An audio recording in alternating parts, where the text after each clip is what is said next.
देश में चुनावी माहौल शुरू हो चुका है और छत्तीसगढ़ में फर्स्ट फेज में 20 सीटों पर मतदान और मिजोरम में 40 विधानसभा सीटों पर मतदान देश की सियासत में बड़ा उलटफेर कर सकते हैं। नमस्कार, मैं आपके साथ के राणा, एएमवी नेटवर्क देख रहे हैं आप।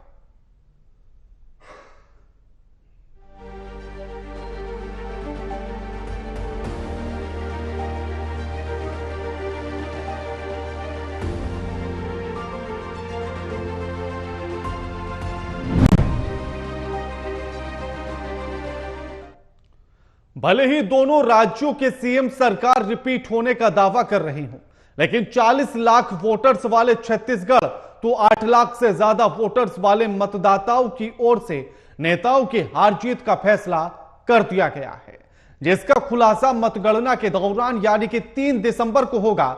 और मतदान के इस सफर पर हम अपने मेहमानों से खास चर्चा करेंगे, लेकिन पहले जीएफएक्स के माध्यम से सियासी समीकरण को समझाते हैं।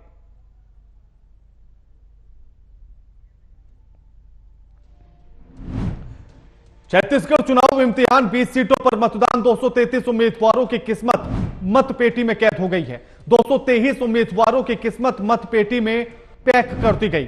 40,78,000 मतदाताओं के हाथ में किस्मत का फैसला। प्रथम चरण में पुरुष वोटर्स की संख्या 19,93,937। प्रथम चरण में महिला वोटर्स की संख्या 20,84,675। प्रदेश में 20 सीटों में से 12 सीटें बस्तर रेंज की हैं। कांग्रेस और बीजेपी के बीच में वादों की टक्कर है, यानी कि दोनों के अपने अपने वादे और दावे हैं। कांग्रेस का किसान कर्ज माफी और फ्री बिजली का दांव चला है, तो बीजेपी की ओर से महिलाओं को 12,000 रुपए देने का वादा किया गया है। महादेव ऐप में बघेल का नाम पलट सकता है चुनावी खेल। ईडी का एक्शन और विपक्षी सियासत के बीच पेच फंसा है। नक्सल प्रभावित मतदान केंद्रों पर पसरा सन्नाटा। कांकेर में भी पुलिस और नक्सलियों के बीच मुठभेड़ हुई है। तादूर के जंगल में एसटीएफ और माओवादियों के बीच मुठभेड़ हुई।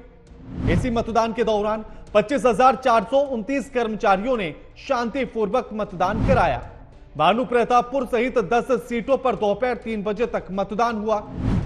खैरागढ़ सहित 10 सीटों पर शाम 5 बजे तक मतदान। और अब आपको मिजोरम का भी सियासी गणित दिखा देते हैं कि आखिर क्या कुछ है, उसके बाद चर्चा करेंगे। मिजोरम विधानसभा चुनाव में वोट डाले गए हैं। राज्य में मतदाताओं की संख्या 8,51,895 है। राज्य में महिला मतदाताओं की संख्या 4,39,026। 18 से 19 आयु के मतदाताओं की संख्या 50,611, यानी कि जो नए वोटर्स हैं। राज्य में कुल मतदान केंद्रों की संख्या 1,276 है। शहरी क्षेत्रों में मतदान केंद्रों की संख्या 525। ग्रामीण क्षेत्र में मतदाता केंद्र की संख्या 751। 174 प्रत्याशियों के भाग्य का फैसला अब ईवीएम में कैद हो चुका है। चुनावी मैदान में है 18 महिला प्रत्याशी। राज्य की 40 सीटों पर वोट डाले गए, यानी कि कुल सीटें 40 और एक ही चरण में चुनाव। 2018 चुनाव में मिजो नेशनल फ्रंट को 26 सीटें मिली। 2018 में कांग्रेस को 5, जोरम पीपल्स मूवमेंट को 8 सीटें मिली और विपक्ष में रही। Mizo National Front, Congress, Zoram People's Movement तीनों में त्रिकोणीय मुकाबला। बीजेपी राज्य की 23 सीटों पर खड़े किए गए उम्मीदवार। आम आदमी पार्टी राज्य की 4 सीटों पर चुनाव लड़ रही है। चुनावी मैदान में लड़ रहे हैं 27 निर्दलीय उम्मीदवार। राज्य में बहुमत की सरकार बनाने के लिए 21 सीटों की जरूरत है। राज्य के सीएम जोरमथंगा आइजोल ईस्ट से चुनाव लड़ रहे हैं। मिजो नेशनल फ्रंट और कांग्रेस में सीधी टक्कर है। कुछ जगह पर देखने को त्रिकोणीय मुकाबला भी नजर आता है। चुनावी व्यवस्थाओं में लगे हैं करीब 8400 सुरक्षा कर्मी। मिजोरम की सीमा असम, मणिपुर, त्रिपुरा से लगती है, तो मणिपुर फैक्टर भी असर करता है। मिजोरम में त्रिशंकु विधानसभा नहीं होगी, जो रामथंगा जो सीएम है उन्होंने इस बात को कहा है। राज्य में एमएनएफ की सरकार बनेगी, यह सीएम ने दावा किया है। प्रदेश में बीजेपी के साथ कोई वास्ता नहीं है, इस बात को भी सीएम पहले से क्लियर करते चले आ रहे हैं। केंद्र में एनडीए की सहयोगी है एनएमएफ, लेकिन इस बार चुनाव अलग अलग। राज्यपाल हरिबाबू कंभमपति ने आइजोल से मिजोरम विधानसभा चुनाव में वोट डाले गए हैं और मतदान भी अब समाप्त हो चुका है। 4 बजे तक का समय था, सुबह 7 बजे से लेकर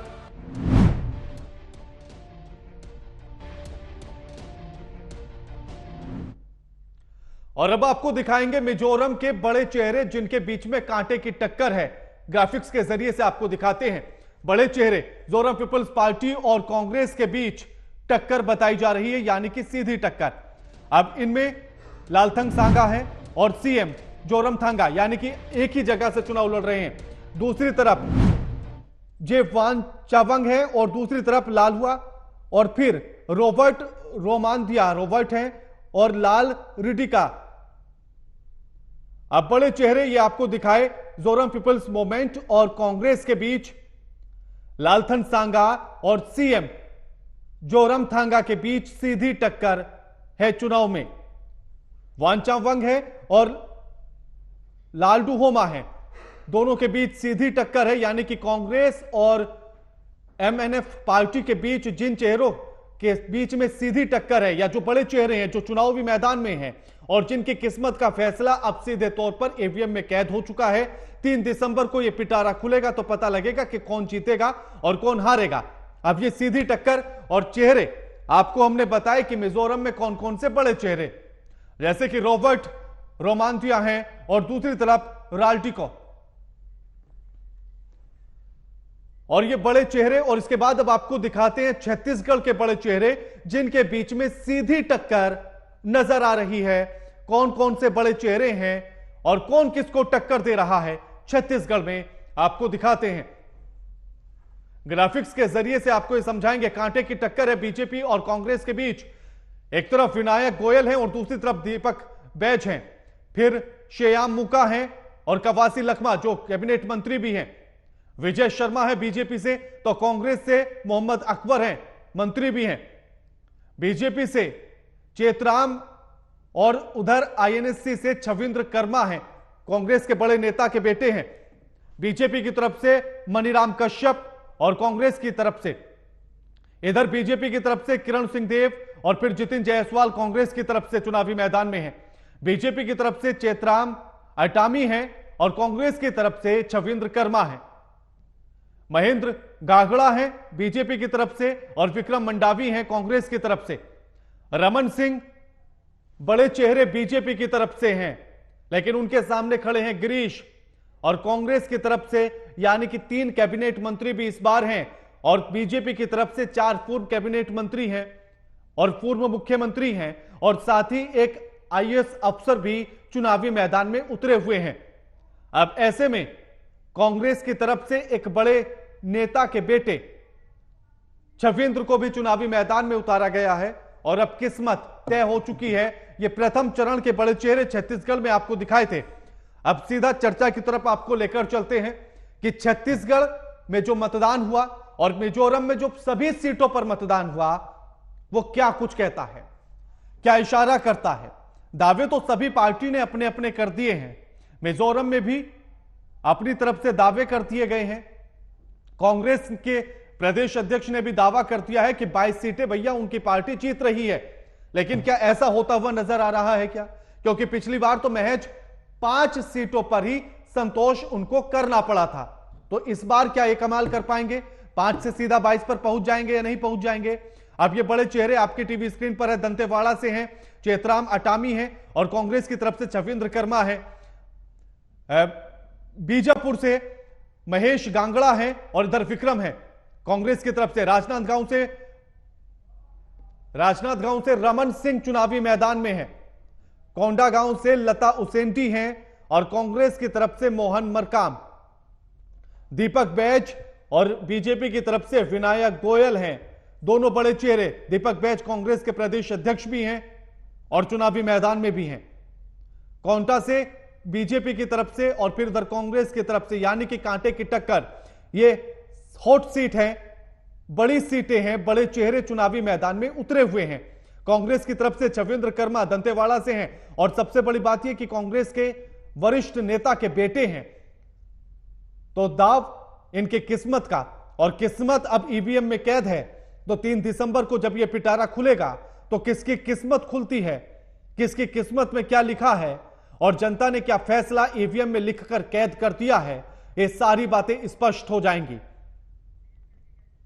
और अब इसी के साथ सबसे बड़े सवाल यही पर हैं कि क्या जो दावे नेताओं ने किए हैं इस प्रथम चरण के चुनाव के साथ, किसी ने कहा कि हमारी पार्टी पूर्ण बहुमत के साथ जीत रही है, तो कोई कह रहा है कि भैया हम तो रिपीट कर रहे हैं, यानी कि सबके अपने अपने दावे, अपने अपने वादे हैं। तो क्या पूरा समीकरण क्या बनता हुआ नजर आता है, इस पर अब चर्चा करेंगे। हमारे साथ जो मेहमान जुड़ रहे हैं उनका परिचय आपसे करा देते हैं। हमारे साथ रितेश मोहरे जुड़ रहे हैं, प्रवक्ता हैं बीजेपी से। शान खान जुड़ रहे हैं, प्रवक्ता हैं कांग्रेस पार्टी से। और डॉक्टर अजय तिवारी हमारे साथ जुड़ रहे हैं, राजनीतिक विश्लेषक हैं। आप तीनों का स्वागत है एएमपी नेटवर्क पर। रितेश जी, मिजोरम में तो खैर स्थिति स्पष्ट है ही नहीं आपकी, और सभी सीटों पर उम्मीदवार भी नहीं है, तो उस पर ज्यादा चर्चा करने का कोई फायदा भी नहीं है। छत्तीसगढ़ पर बात कर लेते हैं। सरकार बन रही है, हमारी सरकार बन रही है। जैसा कि डॉक्टर रमन सिंह जी ने कल ही ट्वीट किया था कि 20 सीटों में हम आज जो मतदान हो रहा है उसमें हम 15 सीट हम लेकर के आ रहे हैं, और जो 70 सीटों का मतदान 17 तारीख को होगा तो निश्चित रूप से हम बड़ी संख्या में बहुमत में हम सरकार बनाएंगे। यानी कि आप ये दावा कर रहे हैं कि जो अभी प्रथम चरण की जो मतदान हुआ 20 सीटों पर, उनमें से 15 आप जीत रहे हैं? बिल्कुल। शान खान साहब, यानी कि 5 सीटें आपके लिए छोड़ दी हैं उन्होंने, और आप दावा कर रहे हैं कि सरकार रिपीट करेगी। देखिए राणा साहब, इस छत्तीसगढ़ के विधानसभा चुनाव में छत्तीसगढ़ की जनता के सामने 15 वर्ष के पनामा किंग, इनके भ्रष्ट मुख्यमंत्री रमन सिंह के भ्रष्टाचार और कुशासन, 9 वर्ष के इनकी केंद्र की सरकार के भ्रष्टाचार और कुशासन, और हमारे 5 वर्ष के लोक कल्याणकारी नीतियां, हमारी सरकार के अच्छे काम, और हर मोर्चे पे हमारी सरकार की सफलता जनता देख रही है, और जनता भरपूर प्रेम कांग्रेस पार्टी की तरफ दिखा रही है। और मैं ये दावे के साथ कह सकता हूं कि इस बार रमन सिंह का भी डब्बा गोल होने वाला है, उनका ढोल पटने वाला है, और वो स्वयं बुरी तरीके से अपनी विधानसभा से चुनाव हार रहे हैं। इसको लिख कर रख लीजिए, क्योंकि भाजपा की कुनीतियों से, इनकी गलत नीतियों से, इनके भ्रष्टाचार से, इनके कुशासन से अब जनता ऊब चुकी है।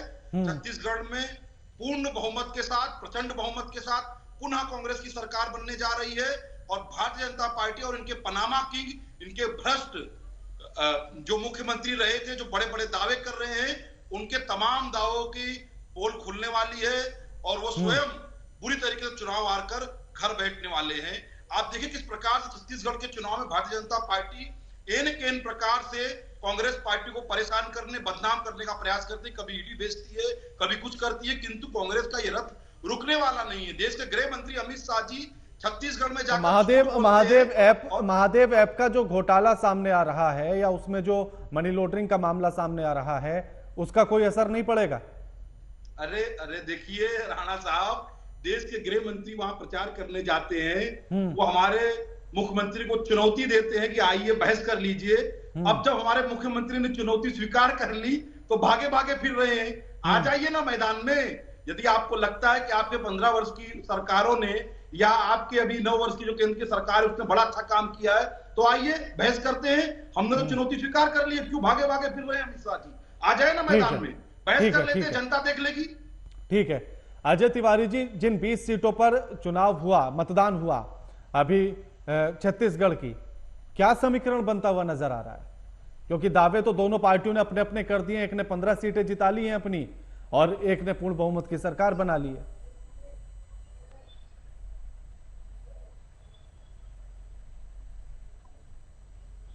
अच्छे वोट हुए हैं, लगभग 65% वोट जो है मतदान पे पड़े हैं, जिसमें महिला और पुरुष जो है आधे आधे पे हैं।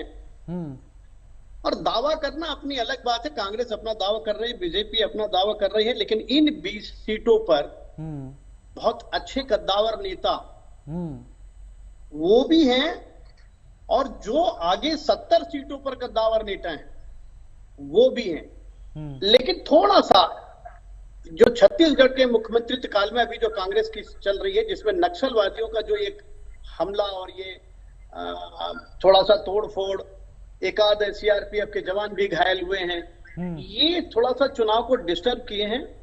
लेकिन अगर हम ये मान के चले कि बीजेपी मजबूत हो रही है, कांग्रेस मजबूत हो रही है, तो इसका भविष्य हम नहीं कह सकते, ना आप कह सकते हैं। ये तो आने वाला चुनाव जो 3 तारीख को जब वोटिंग लिस्ट खुलेगी तभी निश्चित होगा।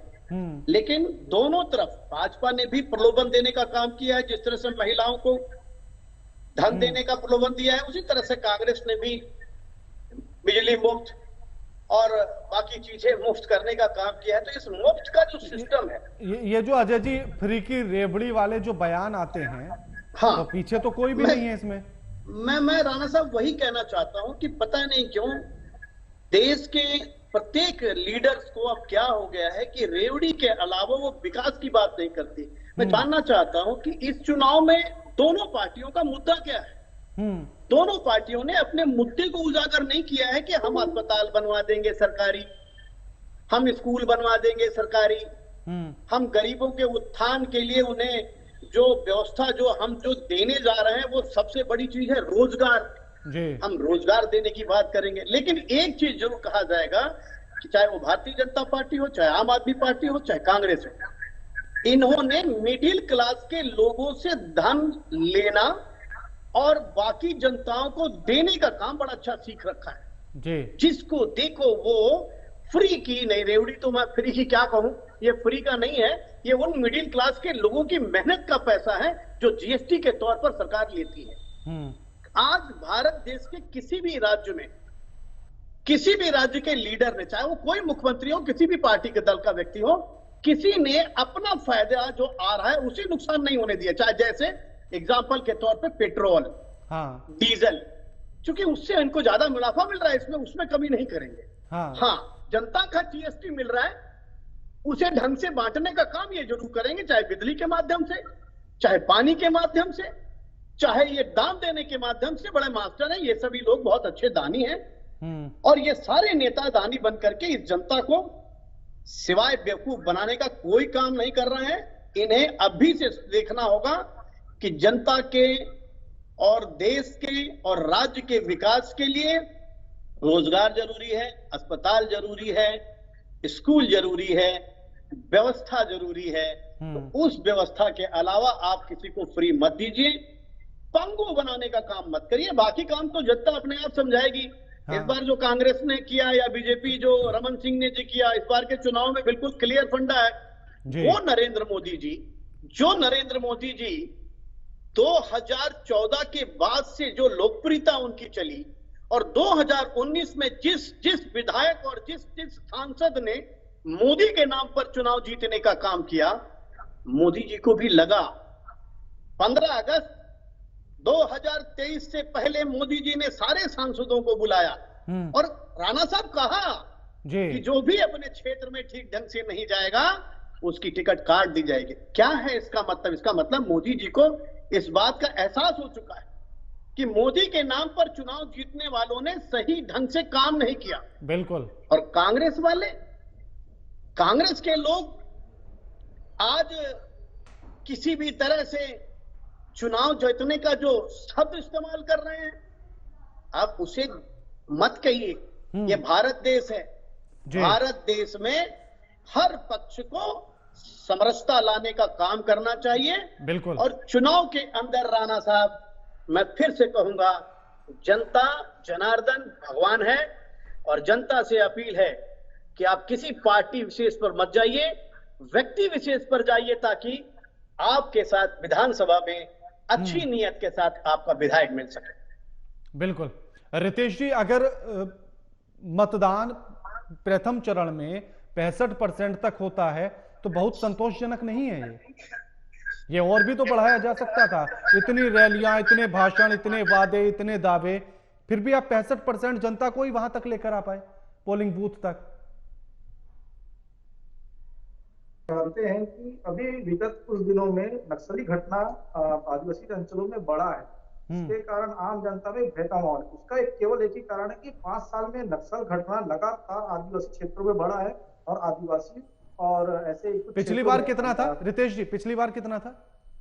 70% के ऊपर था पिछले बार, और इस बार 65% है।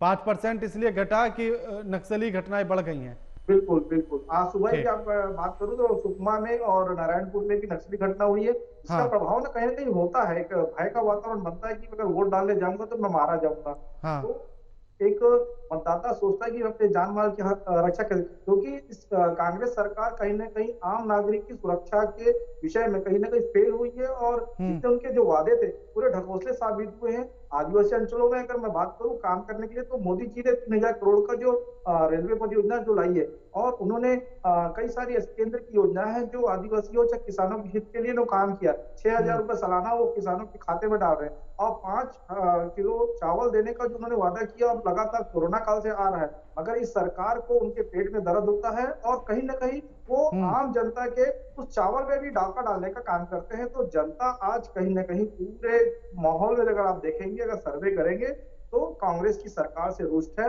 और मुख्यमंत्री जो इतना बड़ा कृत्य किया 508 करोड़ को लेकर के, तो जनता जान गई है कि ये मुख्यमंत्री केवल और केवल पैसा खाने वाला मुख्यमंत्री है। तो जनता उनको नकार चुकी है और जो मतदान जो भी हुए हैं ये मान के चलिए कि मतदान से तो 3 तारीख को रितेश जी जो अजय जी ने सवाल उठाया, उन्होंने ये कहा कि आखिर ये फ्री की रेवड़ियां क्यों बांटी जा रही हैं? जनता के हित के काम या उनके वादों को उनसे उसका वादा क्यों नहीं किया जा रहा? उनके उन मुद्दों को क्यों नहीं उठाया जा रहा? मैं डॉक्टर अजय तिवारी जी की बातों का मैं जवाब देना चाहता हूँ। हाँ। ये प्रश्न कांग्रेस के प्रवक्ता से करना था, क्योंकि 5 साल में एक भी स्कूल, एक भी अस्पताल या ऐसे महाविद्यालय विश्वविद्यालय का निर्माण उन्होंने किया, ना कोई एक सड़कों का निर्माण किया। 15 साल में आपने कितने स्कूल बनाए थे? हमने पूरे छत्तीसगढ़ में हर 5 किलोमीटर में एक हाई स्कूल का निर्माण किया था, प्राथमिक स्कूल का निर्माण किया था। आप बोलेंगे तो अगर हर 5 किलोमीटर में एक हाई स्कूल और प्राइमरी स्कूल का निर्माण हो चुका है तो फिर अब और क्या जरूरत है?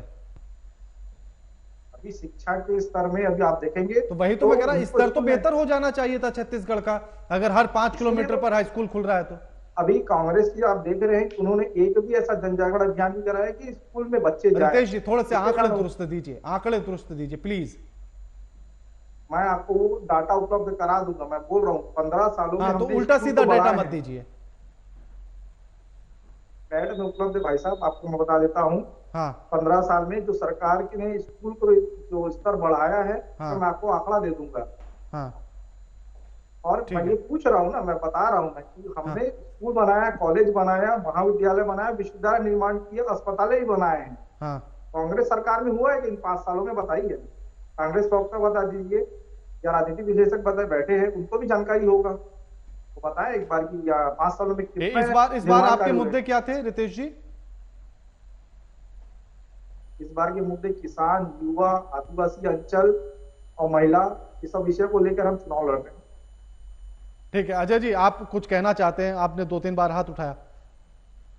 नहीं, रितेश जी से कहना चाहता हूं कि सबसे पहले तो अपनी जानकारी हासिल करिए। छत्तीसगढ़ में सरकारी अस्पताल और सरकारी स्कूल की जनसंख्या ज्यादा है ही नहीं।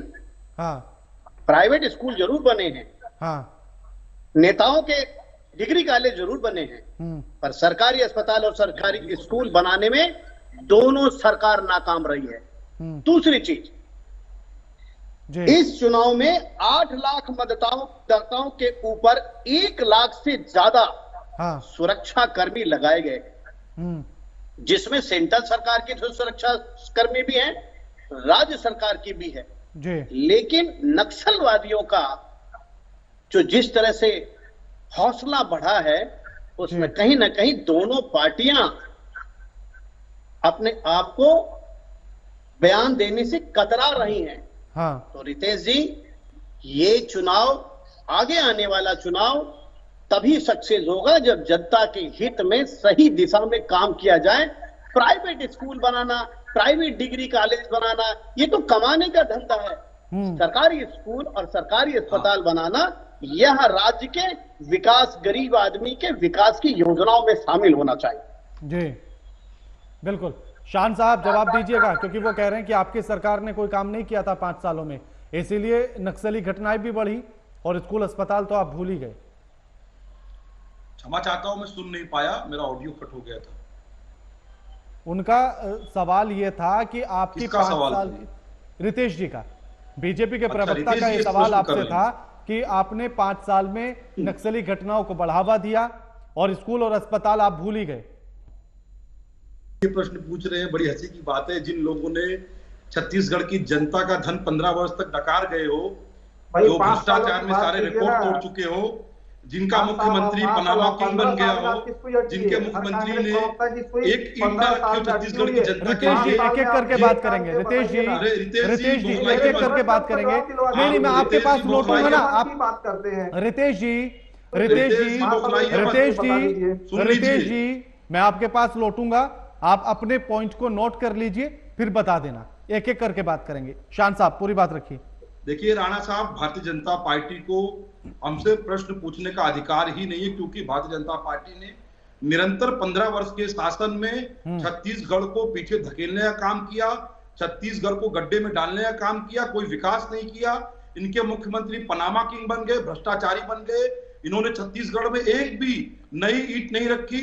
इन्होंने छत्तीसगढ़ में केवल कुशासन फैलाया, भ्रष्टाचार फैलाया।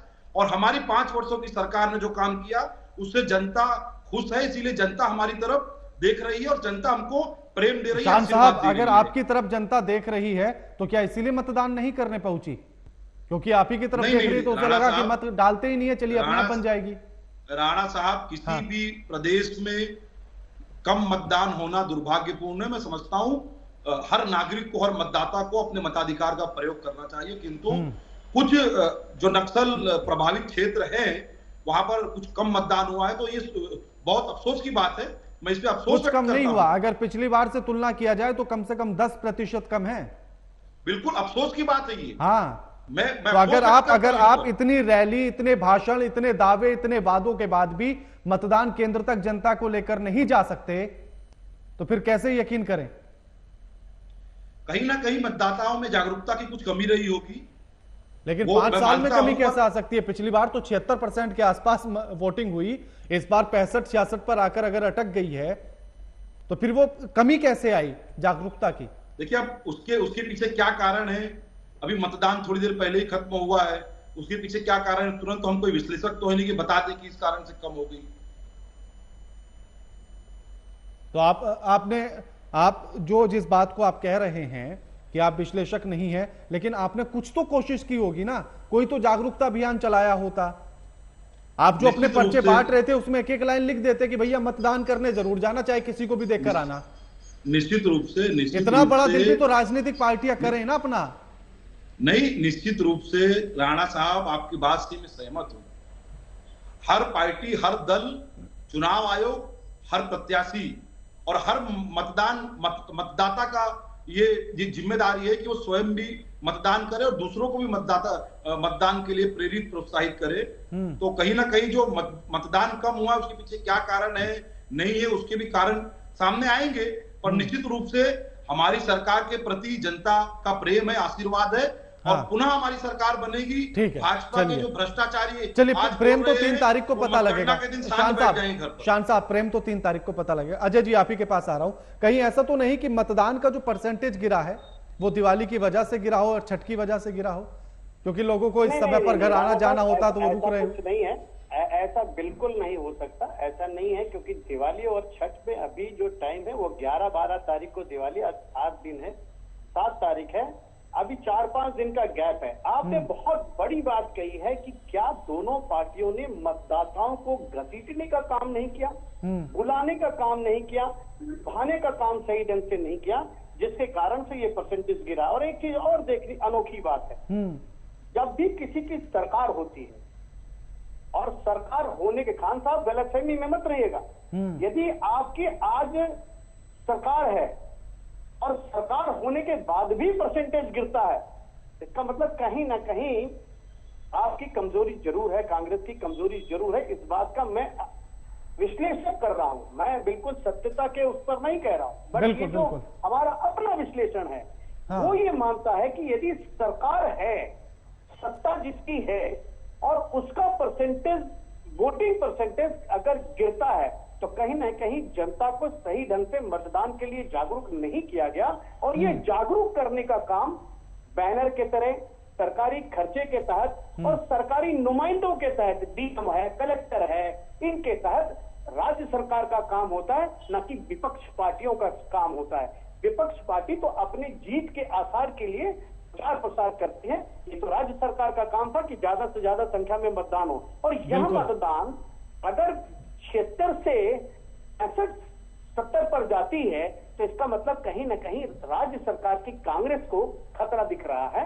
ये बात मैं कह सकता हूं, लेकिन आने वाले 17 नवंबर को जो चुनाव का 70 सीटों का होगा उसमें क्लियर हो जाएगा कि कौन सी सरकार बन रही है और कौन सी नहीं बन रही। बिल्कुल बिल्कुल। रितेश जी, ये क्यों नहीं करती हैं राजनीतिक पार्टियां? अपने वादों के इतने बड़े बड़े बैनर, पोस्टर, होर्डिंग, पर्चे छपवाए जाते हैं, उनमें सबसे ऊपर मोटे मोटे अक्षरों में एक लाइन लिखवा दी जाए कि भैया वोट किसी को भी देना, लेकिन वोट डालने जरूर जाना। ये लिखवाने में क्या दिक्कत है? देखिए, मैं बताना चाहता हूँ, क्योंकि मैं युवा मोर्चा का प्रदेश उपाध्यक्ष हूँ, तो हमने पूरे छत्तीसगढ़ में भी 46 विधानसभा के 9 मतदाता का सम्मेलन किया, जिनकी आयु 18 वर्ष से 23 वर्ष है। उनके बीच जाकर के उनका सम्मेलन करके हमने ये कोशिश किया है और प्रयास किया है कि प्रत्येक मतदाता जाकर के मतदान दे। बाकी उसकी जो इच्छा है उसके हिसाब से भी मतदान कर सकता है, लेकिन हमने अपने पक्ष में मतदान करने के लिए उनको जन जागरण अभियान एक चलाया था हमने सितंबर अक्टूबर माह में। लेकिन मैंने अभी आपको बताया कि जो नक्सलवाद का जो एक भय जो है आदिवासी अंचलों के अंदर, उसके कारण ये मतदान काफी प्रभावित होता है। और जैसा कि डॉक्टर अजय तिवारी जी ने कहा कि सरकार की उसे जन जागरण अभियान होना चाहिए, उसके कारण कभी एक प्रभाव होता है कि वो मतदान देने से चूक गया। हमारी पूर्ववर्ती सरकार में आप देखे कि प्रत्येक चुनाव के पहले एक जन जागरण अभियान होता था, जिसके कारण एक मतदान की जो परिस्थिति और परसेंटेज है काफी बड़ा हुआ दिखता था। लेकिन आज जो स्थिति है, कहीं ना कहीं इसका जो दोष है वो कांग्रेस सरकार के ऊपर है और भूपेश जी के ऊपर है। और आपकी तरफ से भी जो वादे किए गए कि लगातार मुफ्त राशन ऐसे ही मिलता रहेगा, तो क्या समझा जाए कि राशन इसीलिए दिया जा रहा है कि उन लोगों का कुछ बदलेगा ही नहीं अगले 5 साल? देखिए, माननीय प्रधानमंत्री ने हमारे पूरे देश के 80 करोड़ परिवार के लिए उनको चिंता किया कि कोई भी व्यक्ति भूखा ना सोए। जैसा कि हमारे डॉक्टर रमन सिंह जी ने पहले 2 रुपए किलो चावल, 1 रुपए चावल लाने का जो प्रावधान किया था, उसी प्रकार से माननीय प्रधानमंत्री नरेंद्र मोदी जी ने भी योजना लाई है कि हर महीने हम 5 किलो राशन जो है प्रत्येक परिवार को देंगे। इसका मतलब ये रेवड़िया नहीं है, ये उस परिवार की चिंता है। वही तो मैं पूछना चाहता हूं ना कि कैसे ये कि उनको ये समझा दिया गया कि 5 साल भैया आपका कुछ नहीं बदलना, आपको ऐसे ही मुफ्त मिलता रहेगा। आप सरकार उनको उतना काबिल क्यों नहीं बना पा रही कि वो कम से कम भैया राशन तो खरीद लें अपने लिए? देखिए, सक्षम बनाने के लिए केंद्र सरकार लगातार प्रयास कर रही है। आपने देखा कि रेलवे, बैंकिंग और ऐसे केंद्र की जितनी भी संस्थाएं चलती उसमें नौकरी देने का भी काम हुआ है। और आपने देखा कि राज्य की सरकार की मैं बात करूं, छत्तीसगढ़ में तो बेरोजगारी दर कितनी प्रतिशत बढ़ी है। खुद इनके मंत्री रविंद्र चौबे जी ने विधानसभा के अंदर उन्होंने डाटा दिया कि छत्तीसगढ़ में 15 लाख बेरोजगार युवा जिनको बेरोजगारी भत्ता देने की आवश्यकता है। इस विषय को लेकर के इनके जो वर्तमान उप मुख्यमंत्री हैं टी.एस. सिंहदेव जी, उन्होंने भी स्वीकार किया कि हमारे घोषणा पत्र के अनुरूप जो हमने 5 सालों में काम नहीं किया। इसका मतलब यह है कि इन्हीं के नेता और मंत्री जब स्वीकार कर रहे हैं तो कांग्रेस के प्रवक्ता और कांग्रेस के नेता लगातार इस प्रकार के डिबेट में आकर के जनता को गुमराह और झूठ बोलने का काम कर रहे हैं।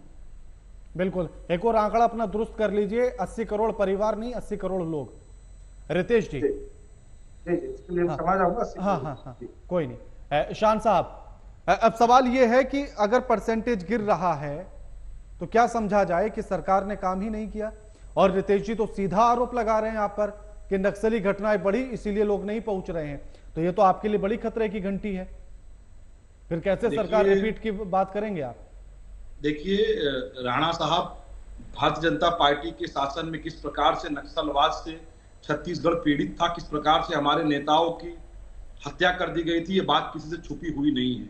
नक्सलवाद छत्तीसगढ़ के लिए और देश के अन्य कई राज्यों के लिए एक समस्या है और इसका समाधान हम सबको मिलकर, केंद्र सरकार को, राज्य सरकार को, नागरिकों को मिलकर हमारी करना सरकार में पड़ेगा। लेकिन मतदान तक जनता क्यों नहीं पहुंची? सुनिए ना मतदान साहब, केंद्र तक जनता क्यों नहीं पहुंची? शान साहब, राणा साहब, आपकी राणा सरकार साहब, अभी तो- मेरी आपने प्रश्न पूछा, उत्तर ले लीजिए ना।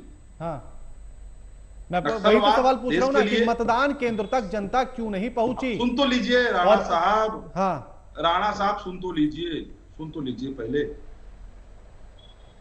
नक्सलवाद एक समस्या है जिस पर केंद्र सरकार, राज्य सरकार को साथ मिलकर काम करना चाहिए। ये बात तो आप कह चुके हैं ना, ये बात कंप्लीट हो गई, उसके बाद ही मैंने सवाल आपसे सुन पूछा। तो लीजिए राणा साहब, सुन तो लीजिए। हाँ, यदि भारतीय जनता पार्टी के प्रवक्ता ये कहते हैं कि कम मतदान होने का कारण राज्य सरकार है, मुख्यमंत्री जी है, तो ये भी तो मैं मान सकता हूं कि कम मतदान होने का कारण प्रधानमंत्री भी हो सकते हैं।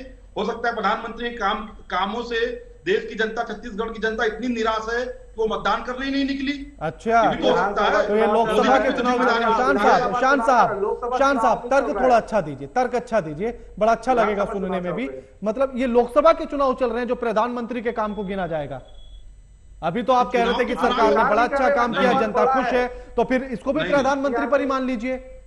नहीं, यदि सुनिए, जिन लोगों ने यहां वोट अपने मतदान नहीं डाले- विधानसभा का है शान साहब, तो विधानसभा चुनाव के मतदान में आप क्यों कह रहे हैं कि प्रधानमंत्री के काम से खुश नहीं है? अरे राणा साहब, देश की जनता को बार बार ठग रही है नरेंद्र मोदी सरकार, तो हो सकता है जनता निराश उसके लिए नहीं निकली हो।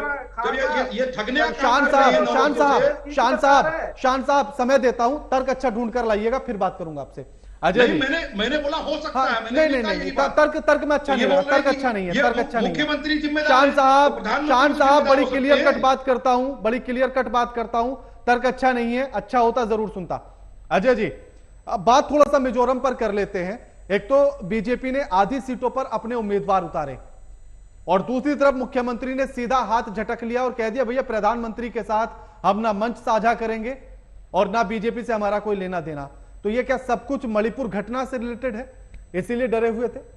नहीं राणा साहब, एक बात तो बहुत ताज्जुब की बात है कि देखिए मिजोरम का परसेंटेज कम नहीं हुआ है। मिजोरम में जो चुनाव हुआ है, मिजोरम में जो चुनाव की वोटिंग हुई है वो लगभग 70% के करीब पहुंच गई है। पिछली बार भी इतना ही थी, लेकिन वहां जो पार्टी है MNF, वो पार्टी लोकल पार्टी होने के बावजूद भी अगर कोई व्यक्ति उसको कमजोर कहता है तो ये गलत है। हाँ, इसीलिए शायद जो वहां के पिछले भाजपा गठबंधन में सरकार बनी और सभी लोग कह रहे हैं कि भाजपा की सरकार बनेगी, लेकिन जो चुनाव के अभी जो परसेंटेज आए हैं या चुनाव का जो चर्चाएं आई हैं, जो हमारे कुछ लोग भी मिजोरम में हैं जिनसे हमने वार्ता किया है, उससे ऐसा लग रहा है कि भाजपा की सीटें वहां भी कम हो रही हैं, MNF की सीट वहां भी बढ़ रही है, कांग्रेस वहां बिल्कुल मजबूत नहीं है, इसमें कहीं कोई दो राय नहीं है। अब ऐसा भी हो सकता है कि अगर MNF की सीट ज्यादा बढ़ी तो बीजेपी वहां सरकार में गठबंधन में ना हो, क्योंकि वहां पर 40 सीट, केवल 40 सीट है, उसमें 174 प्रत्याशी चुनाव लड़ रहे हैं। हाँ। आप देखिए लगभग मेरे ख्याल से 17 या 18 या 15-16 लगभग महिलाएं भी वहां पर चुनाव कर रही हैं। बिल्कुल बिल्कुल। वहां महिलाओं की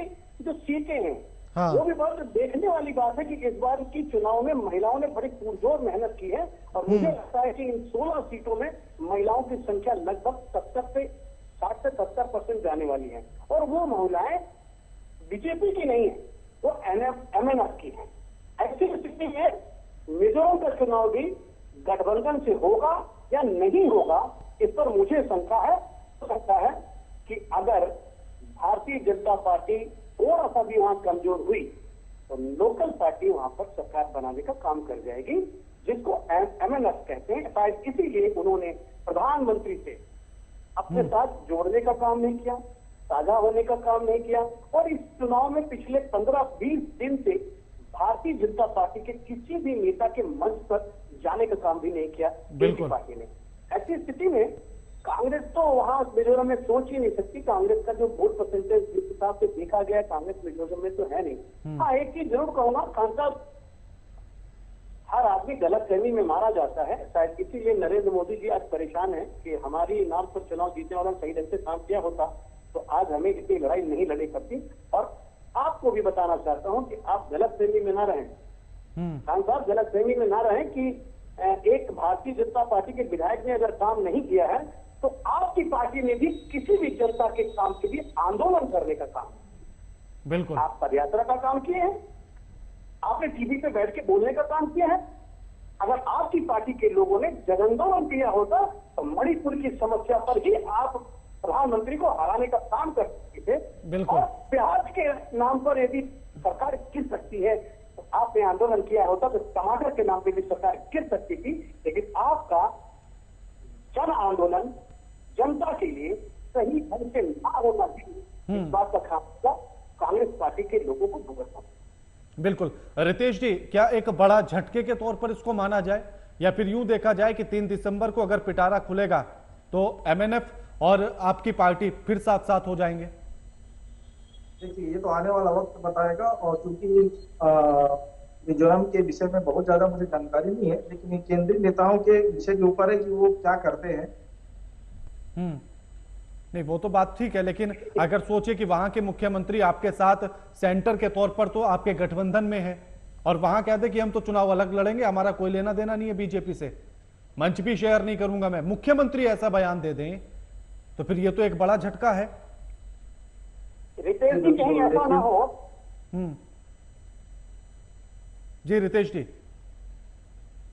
मैं आपको बताना चाहूंगा कि नॉर्थ ईस्ट में भारतीय जनता पार्टी की जो पूरे स्थिति रही है बहुत अच्छी रही है, लेकिन अभी जो चुनाव हुए हैं मिजोरम में और 25 सीटों की जो जानकारी आप बता रहे हैं, मैं बताना चाहूंगा कि वहां पर प्रधानमंत्री की नॉर्थ ईस्ट के लिए बहुत कुछ काम की है। मुझे विश्वास है कि आने वाले समय में चाहे कोई गठबंधन का विषय होगा या फिर अलायंस बनाने का, तो शायद भारतीय जनता पार्टी इसमें सफल होगी। कहीं ऐसा तो नहीं कि मणिपुर में जो चर्च जले उसका नुकसान आपको मिजोरम में झेलना पड़े, और इसी बात को मुख्यमंत्री ने अपने मंचों से कई बार कहा, और ईसाइयों की संख्या 80% से ज्यादा है मिजोरम में।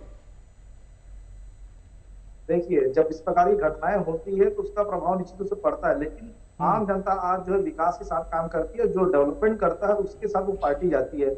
और भारतीय जनता पार्टी केंद्र में सरकार है, तो किसी भी राज्य के साथ उसने सौदाला व्यवहार नहीं किया, चाहे छत्तीसगढ़ की बात करें, चाहे मिजोरम की बात, किसी भी राज्य की बात करें, तो डेवलपमेंट के साथ जो है पब्लिक रहेगी, और पब्लिक का साथ हमेशा भारतीय जनता पार्टी के साथ रहेगा। ठीक है, शान साहब, सोचेगा कि मिजोरम में आपकी सरकार थी, फिर घटकर एकदम 5 सीट पर आ जाती है। एमएनएफ पहले भी ऊंचाइयों पर थी पिछली सरकार, और इस बार भी बड़ी बढ़ती हुई नजर आ रही है, तो ये तो आपके लिए तो बड़ी शर्म की बात है। राणा साहब, हमारे लिए कोई भी घटना शर्म की बात नहीं होती है। हम हार हो या जीत हो दोनों से सीख लेते हैं और जनता के लिए काम करने का निश्चय करते हैं, प्रण लेते हैं। यही बात तो अजय जी कह रहे थे कि आपने कोई आंदोलन ही नहीं किया, अगर किया होता तो शायद तस्वीरें बदल जाती। नहीं, अजय जी की बातों का मैं सम्मान करता हूं, वो एक विश्लेषक के रूप में उनके जो विचार व्यक्त कर रहे हैं मैं उसका पूरा आदर और सम्मान करता हूं। हो सकता है हमसे कहीं कोई कमियां रह गई हो, सम्मान के साथ अमल भी करेंगे तो शायद फायदा मिल जाए। शान साहब, नहीं, राणा साहब हमसे हो सकता है कहीं कोई कमियां रह गई हो, हमारे संघर्ष हो सकता है हमारा संघर्ष कहीं कमजोर पड़ा हो। हम ऐसे अजय तिवारी जी जैसे हमारे जो विश्लेषक साथी है उनसे सुझाव लेकर उनकी बातों पर अमल कर अपने आप में सुधार करने का प्रयास करेंगे। हम अहंकारी नहीं है भाजपा की तरह कि हम किसी का सुझाव न लें और किसी की बातों का सम्मान न करें। तो आपको क्या लगता है कि अगर जिस तरह से मणिपुर का मुद्दा संसद में उठाया गया, अगर इसी तरह से विधानसभा के भीतर उठाया जाता तो शायद तस्वीर बदल जाती?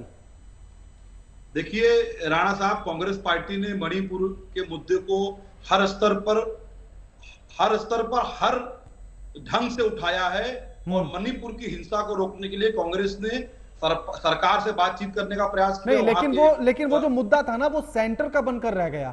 अगर वो शायद आप मिजोरम की विधानसभा में उठाते या मणिपुर के विधानसभा सत्र में उठाते तो शायद तस्वीरें बदल जाती, 5 से शायद 10 हो जाती सीटें। हमने हर स्तर पे उठाया है मुद्दे को। मणिपुर में जो हिंसा हुई, सरकार की जो विफलता है, उस पर हमने हर स्तर पे मुद्दे को उठाया है। आप देखिए कि आज भारतीय जनता पार्टी के लिए शर्म की बात है कि इनका गठजोड़ का एक व्यक्ति जो मुख्यमंत्री है वो कहता है कि देश के प्रधानमंत्री को यहां मत भेजना, उनके साथ मंच नहीं साझा करूंगा और ना मैं चुनाव हार जाऊंगा।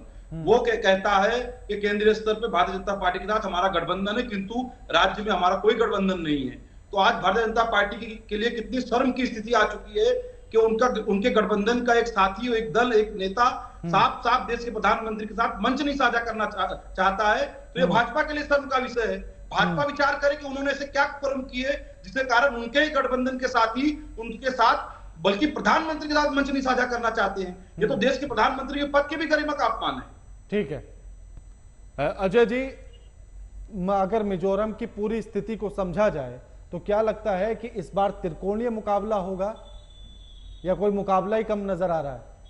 नहीं, राणा साहब आपने बहुत अच्छा एक पॉइंट दिया है, खान साहब को बताया है, और ये बहुत अच्छी बात है, इससे सीख लें अगर ये लोग। देखिए, आज जो देश का चुनाव हो गया है वो बाहुल्य का चुनाव हो गया है। हिंदू बाहुल, मुस्लिम बाहुल, ब्राह्मण बाहुल, ठाकुर बाहुल। ऐसी स्थिति में जहां तक मेरा मानना है कि वाकई मिजोरम में लगभग 70-80% क्रिश्चियंस हैं, और कुकी और मैती की जो मणिपुर की लड़ाई है, हाँ, उस लड़ाई में खान साहब कह रहे हैं कि हमारी तरफ से पूरी कोशिश की गई, लेकिन मैं बताना चाहता हूं कि प्रधानमंत्री के बोलने से पहले राहुल गांधी का वॉकआउट करना और राहुल गांधी के अपने भाषण में राज्य सरकार की मुख्यमंत्री का इस्तीफा ना मांगना, ये कमजोरी है। सही ढंग से न बोलने। आज नरेंद्र मोदी जी अपने वाक्पटुता से अपनी लोकप्रियता को बढ़ाने में जितना कामयाब है, उस तरह से वाक्पटुता जनता के बीच में रखना पड़ता है। देखिए, दो ही चीज है इस देश में, आप बोलते कैसे हैं, आप चलते कैसे हैं, आप समाज में दिखते कैसे हैं। हाँ। तो बोलना अच्छा होना चाहिए, चलना अच्छा होना चाहिए कि जनता आपको कहे कि साहब आ रहा है, और आपका अपना तरीका अच्छा होना चाहिए। खान साहब, मैं बहुत प्रसन्न हूं कि आपने कहा है कि मैं सीख लूंगा, और ये बहुत अच्छी बात है। मैं भी आप जैसे लोगों से ही सीखता रहता हूं। हमारे राणा साहब भी कहीं ना कहीं सीखते रहते हैं। बिल्कुल बिल्कुल। तो आज देश के भविष्य की हमें चिंता करनी है, और इस चिंता में मैं आज देख रहा हूं कि मिजोरम में भी, छत्तीसगढ़ में भी, तेलंगाना में भी, राजस्थान में भी जो प्रवासी लोग हैं, जो एक राज्य से दूसरे राज्य में रहने वाले लोग हैं, उन पर भी निगाह डालना पार्टियों के लिए बहुत जरूरी है। नरेंद्र मोदी जी ने प्रवासी श्रमिक कार्ड जो बनाया है, क्या सोच के बनाया है? आप सोचिए कि कुछ राज्यों में इनके रण था। आप महाराष्ट्र चले जाइए, महाराष्ट्र में 13 करोड़, आसाम में 8 करोड़, बंगाल में 9 करोड़, गुजरात में 6 करोड़, दिल्ली में 1.25 करोड़, हरियाणा में लगभग 1 करोड़, उत्तर प्रदेश में 1 करोड़। ये जो प्रवासी हैं, ये जो भारत देश के अंग हैं, जो भारतीय हैं, जो भारत देश के अंग हैं, वो एक राज्य से दूसरे राज्य में जाकर उस राज्य का विकास करते हैं। उन पर किसी पार्टियों ने कभी ध्यान नहीं दिया, जबकि वह वोट परसेंटेज संख्या में बढ़ रहे हैं। चाहे आप राजस्थान में भी एक जगह स्थान मान लीजिए, चाहे आप मध्य प्रदेश में देख लीजिए। मिजोरम में कम है, मैं मानता हूं, पर तेलंगाना में भी है, छत्तीसगढ़ में भी है। ऐसी स्थिति में निश्चित तौर से हर पार्टियों को हर व्यक्ति का सम्मान करना होगा, और ये जातिवाद, ये प्रांतवाद, ये धर्मवाद के सिस्टम को जरूर खत्म करना होगा। और मैं कहूंगा कि जात पात का भेदभाव इनकार है, प्रांतवाद का भेदभाव बेकार है। हम सब भारतवासी हैं, हमें भारत से प्यार है, ये स्लोगन देना होगा और जनता के दिलों को जीतने का काम करना होगा, तभी ये पार्टियां मजबूत होंगी। मिजोरम में अगर कहीं भारतीय जनता पार्टी की सीट कम आ गई राणा साहब, और कांग्रेस ने थोड़ा सा बढ़िया मणिपुर के स्टैंड पर खड़ा अपने आप को किया होता, आज एमएनएफ के कांग्रेस से गठबंधन करने में कतराते नहीं, क्योंकि उनको भी कहीं ना कहीं मणिपुर का दर्द है। बिल्कुल, और इस बात को वो तो कई बार अपने मंचों से शेयर कर चुके हैं उस दर्द को लेकर। जी बिल्कुल, जी बिल्कुल, जी बिल्कुल। रितेश जी, क्या अब ऐसा ही नारा देना पड़ेगा कि हम सब भारत के साथ हैं, धर्म और जाति को पीछे छोड़ना पड़ेगा? जी बिल्कुल, मैं डॉक्टर अजय तिवारी जी के बिल्कुल बातों से सहमत हूँ। और भारतीय जनता पार्टी अपनी स्थापना काल से ही कहा है कि कन्याकुमारी से लेकर के जम्मू कश्मीर तक पूरा भारत एक है, और जहां पर रहने वाले प्रत्येक नागरिक एक सूत्र में पिरोए जाते हैं। ये भारतीय जनता पार्टी की शुरू से नारा रहा है। ठीक है, ठीक है। अब इसी में मेरा एक सवाल ये है कि अगर मिजोरम का जो भी रिजल्ट आता है, क्या उसका असर लोकसभा चुनाव पर पड़ेगा? और अगर बीजेपी को नुकसान हुआ तो फिर लोकसभा की दृष्टि से भी देखना होगा। जी, मैं आपको बताना चाहता हूँ कि लोकसभा चुनाव में मोदी जी के जो किए गए कार्य उसको देखकर ही जनता वोट डालती है। पिछले बार की जो हमने किए देखा गए कि कार्य हमारे- हैं उन्हीं किए गए कार्यों पर मिजोरम के मुख्यमंत्री इनकार कर देते हैं प्रधानमंत्री के साथ मंच शेयर करने से मणिपुर को देखते हुए, तो फिर ये फैक्टर उधर भी तो काम करेगा। मणिपुर की हिंसा आपने देखा कि लोकसभा के अंदर और जो आया साजिश पूर्वक वहां पर हिंसा होती है। इस प्रकार से जो बाहर की बाहरी तत्व है और उपद्रवी तत्व है वहां पर हिंसा फैलाने का जो बड़ा एक षड्यंत्र वहां करके देश को बदनाम करने का प्रयास करते हैं। तो मुझे लगता है कि लोकसभा आते आते तक बहुत सारी चीजें क्लियर रहेगी और इसका बहुत ज्यादा असर पूरे देश में नहीं होगा। और लोकसभा में हम ठीक है। इस बार हम बड़ी संख्या में हम चुनाव और बहुमत लेकर के आएंगे। ठीक है, ठीक है। शान साहब, क्या लगता है कि अगर अब तो आपको मौका मिल ही गया है कम से कम लोकसभा के लिए, तो नॉर्थ पर जाकर कब्जा कर लीजिए, तब तो मुद्दा उठा लीजिए लोकल स्तर पर मणिपुर का भी। नहीं, हम जनता से जुड़े हर मुद्दे को उठाएंगे। कहीं हमारा संघर्ष कमजोर होगा तो उसको मजबूत करेंगे, क्योंकि हमारे दल ने हमेशा जनता की आवाज बनने का काम किया है, जनता के हित में काम करने का काम किया है और समाज के सबसे अंतिम पायदान पे खड़े व्यक्ति को मजबूत बनाने और मुख्य धारा में लाने का काम किया है। लोकसभा चुनाव में भी हम जनता के बीच जाएंगे और निश्चित रूप से हमें विश्वास है कि भाजपा की कुशासन, भ्रष्टाचार, इनकी नाकामियों के कारण जनता इनसे उब चुकी है और कांग्रेस पार्टी के तरफ जनता, इंडिया गठबंधन की तरफ जनता आशा भरी निगाहों से देख रही है और हर तरीके से हम प्रचार से संघर्ष से तैयार हैं। भारतीय जनता पार्टी का डब्बा गोल विधानसभा में भी करेंगे और लोकसभा में भी करेंगे। ठीक है। हाँ, लास्ट कमेंट दीजिए रितेश जी। ये इंडिया अलायंस की बात की है, आम आदमी पार्टी और जितने भी इंडिया अलायंस है पूरे देश भर में इनके खिलाफ चुनाव लड़ रहे हैं। ये किस प्रकार का अलायंस है ये बता दे, मेरा प्रश्न है। बिल्कुल, आप बड़ा मुस्कुराकर आपने ये सवाल किया बहुत देर बाद इंडिया अलायंस का नाम सुनते ही।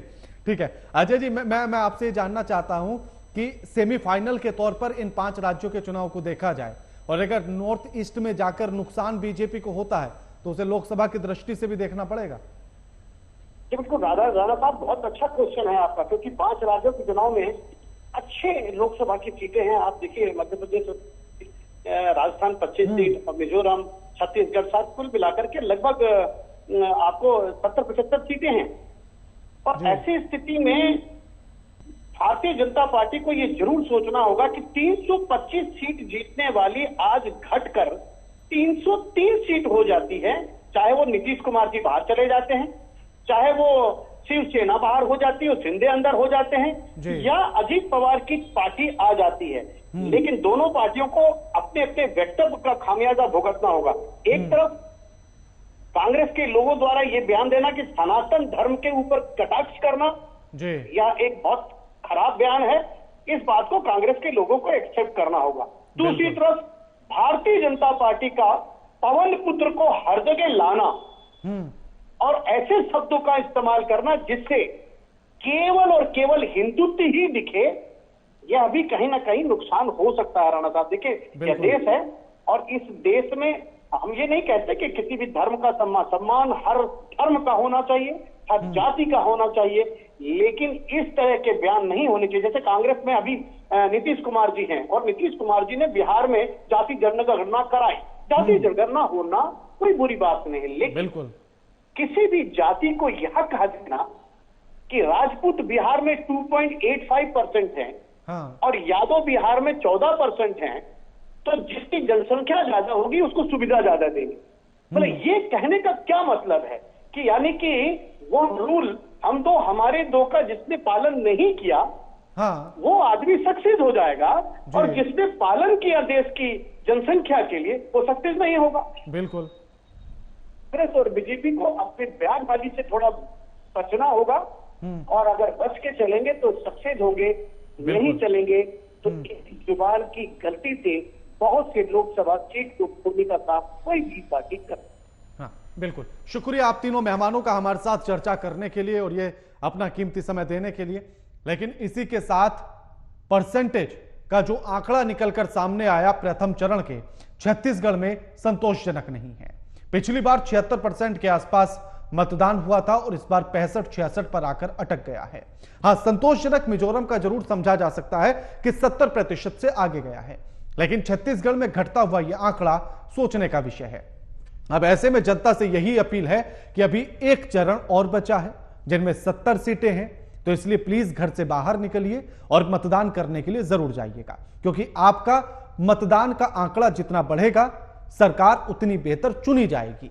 साथ ही जो पार्टियों ने दावे किए हैं, जो वादे किए हैं और जो जनता ने अब फैसला प्रथम चरण में सुना दिया है, उसका पिटारा तो खुलेगा 3 दिसंबर को, और जब नतीजे सामने आएंगे, लेकिन सरकार जो भी बने उन वादों को पूरा किया जाए। लगातार खबरों के लिए देखते रहिए एएमवी नेटवर्क। नमस्कार।